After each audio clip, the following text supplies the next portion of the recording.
ಜಿಲ್ಲೆಯ ಪುತ್ತೂರು, ಬಲ್ನಾಡು, ಉಜ್ರುಪಾದೆ ಶಿವಪ್ರಸಾದ್ ಭಟ್ ಎಂಬುವರ ಮನೆಯಲ್ಲಿ ನಡೆದ ಕಳವು ಪ್ರಕರಣಕ್ಕೆ ಸಂಬಂಧಿಸಿದಂತೆ ಇಬ್ಬರು ಆರೋಪಿಗಳನ್ನ ಪುತ್ತೂರು ಗ್ರಾಮಾಂತರ ಠಾಣಾ ಪೊಲೀಸರು ಬಂಧಿಸಿದ್ದಾರೆ.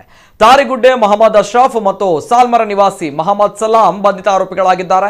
ಬಲ್ನಾಡು ಉಜ್ರುಪಾದ ಶಿವಪ್ರಸಾದ್ ಭಟ್ ಮನೆಯಿಂದ ಫೆಬ್ರವರಿ 26ರಂದು ರಾತ್ರಿ ಯಾರೂ ಇಲ್ಲದ ಸಮಯ ಮನೆಯ ಬೀಗವನ್ನ ಮುರಿದು ಸುಮಾರು 160 ಗ್ರಾಂ ಚಿನ್ನಾಭರಣ ಕಳ್ಳತನವಾಗಿತ್ತು.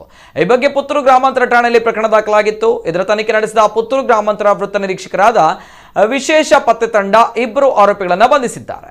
ವಿಟ್ಲ ಠಾಣಾ ವ್ಯಾಪ್ತಿಯ ಪುಣಚ ಗ್ರಾಮದ ಅಜ್ಜನಡ್ಕ ಮೊಹಮ್ಮದ್ ಅಲಿ ಎಂಬುವರ ಮನೆ ಕಳ್ಳತನ, ಬಲ್ನಾಡು ಗ್ರಾಮದ ವಿಷ್ಣುಮೂರ್ತಿ ದೇವಸ್ಥಾನ ಕಳ್ಳತನ ಪ್ರಕರಣ, ಎಡದೆ ಶ್ರೀ ವಿಷ್ಣುಮೂರ್ತಿ ದೇವಸ್ಥಾನ, ಕಾವುಸಿರಿ ಭೂಮಿ ಕೃಷಿ ಉತ್ಪನ್ನ ಅಂಗಡಿ ಕಳ್ಳತನ, ಉತ್ತರ ಕನ್ನಡ ಜಿಲ್ಲೆ ಭಟ್ಕಳ ಠಾಣಾ ವ್ಯಾಪ್ತಿಯಲ್ಲಿ ನಡೆದ ಮನೆ ಕಳ್ಳತನ ಪ್ರಕರಣ ಹಾಗೂ ಕೇರಳ ರಾಜ್ಯದ ಕಾಸರಗೋಡು ಆದೂರು ಪೊಲೀಸ್ ಠಾಣಾ ವ್ಯಾಪ್ತಿಯ ಚೆರ್ಕಳದಲ್ಲಿ 2 ಮನೆ ಕಳ್ಳತನ ಪ್ರಕರಣಗಳಲ್ಲೂ ಕೂಡ ಭಾಗಿಯಾಗಿದ್ರು ಎಂದು ಪೊಲೀಸರು ಮಾಹಿತಿ ನೀಡಿದ್ದಾರೆ. ಬಂಧಿತರಿಂದ ಸುಮಾರು 5 ಲಕ್ಷ ಮೌಲ್ಯದ ಚಿನ್ನಾಭರಣ, ಬೆಳ್ಳಿಯ ವಸ್ತುಗಳು, ಲ್ಯಾಪ್ಟಾಪ್, ಸಿಸಿ ಕ್ಯಾಮೆರಾ, ಡಿವಿಆರ್ ಹಾಗೂ ಕಳ್ಳತನಕ್ಕೆ ಉಪಯೋಗಿಸಿದ ಮೋಟಾರ್ ಸೈಕಲ್ ಅನ್ನು ವಶಪಡಿಸಿಕೊಳ್ಳಲಾಗಿದೆ. ಪ್ರಕರಣ ನಡೆದ ಒಂದೇ ತಿಂಗಳಿನಲ್ಲಿ ಪ್ರಕರಣವನ್ನ ಭೇದಿಸಿದ ಪೊಲೀಸ್ ತಂಡಕ್ಕೆ ಜಿಲ್ಲಾ ಪೊಲೀಸ್ ಅಧೀಕ್ಷಕರು ಬಹುಮಾನವನ್ನ ಘೋಷಿಸಿದ್ದಾರೆ.